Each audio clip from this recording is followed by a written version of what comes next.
The arrival of the Sylvia Earle in Castletownbere caused quite a stir recently.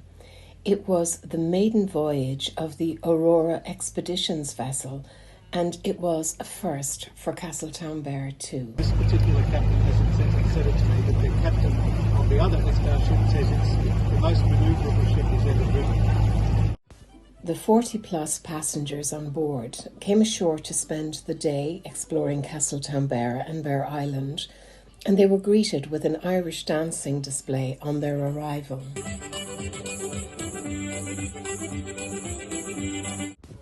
A group of tourism, business and community representatives were invited to board the vessel for a champagne reception and a guided tour of the stylish cruise ship. Expedition leader John Kirkwood gave the group a guided tour of the vessel, both inside and out. So this is our ship's maiden voyage to the North Atlantic, and we've come to Castletownbere. Why not? It's such a beautiful town, and we've received a wonderful welcome here. And we're very pleased to see Castletownbere, and of course we've welcomed some people from the town aboard the ship, and we're showing them around, showing them the state of the art in expedition cruising. So we just have this lovely space here for reading, for looking forward at the ocean. This is our library, reading area, an area we can relax during the day. And of course it's got beautiful light, as you can see down there, the light coming into the atrium area. There was plenty of light too on the bridge area, and it is where several presentations were made from tourism business groups to the captain and his crew. Around our meals. So today we had lunch at 11:30, so we can have time to get ashore and watch the dancing. So we're a small vessel. We only take normally about 120 passengers at the most, and that's the advantage of travelling in small groups. Is you're more flexible. You can go to smaller ports, and you can get everybody ashore and travel around much more easily with a small group.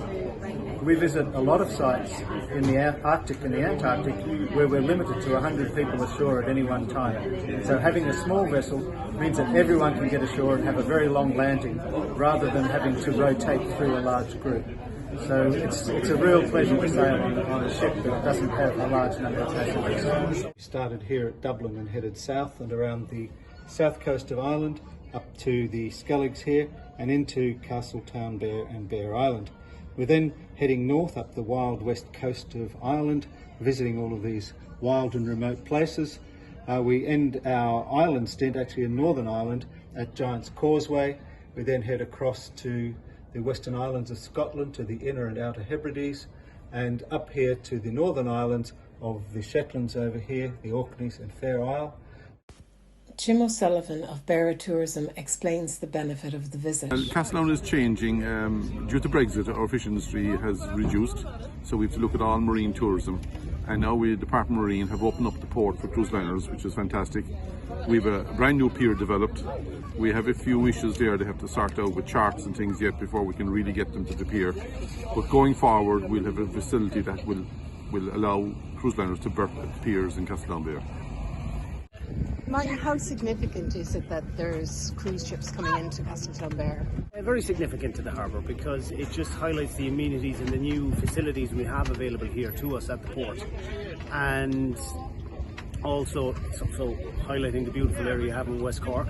Promotes tourism here as well. Not that the West Cork needs any promotion, as you can see all you have to do is drive down here and it's a beautiful spot, but it also offers another area for cruise liners to come in and land and sort of sample local tourism, the local area, and local hospitality, I guess. Yeah. And logistically, what does it involve?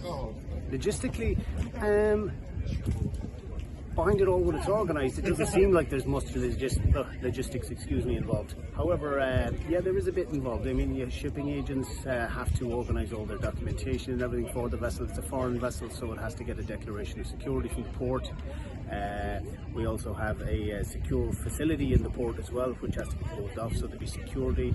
Anybody down coming off the vessel, we have to know, and they have to have identification, and vice versa. Anybody going on the vessel will have to be ID'd, and they'll have to have their identification on board as well, or to get on board, or to get within the vicinity. And there is also, you know, the management of the port as well, because we are a fishery harbour centre and we have up to 60, 70 vessels arriving here a week, so we have to designate an area for that vessel. Nothing new to us, we have larger cargo vessels coming in here as well, and larger fishing vessels, but usually the logistics with the agents locally and everything, it runs quite smoothly. Given the huge turnout for the Sylvia, Earl and Castletownbere, it's clear that cruise tourism is going to have many benefits for the Beara Peninsula.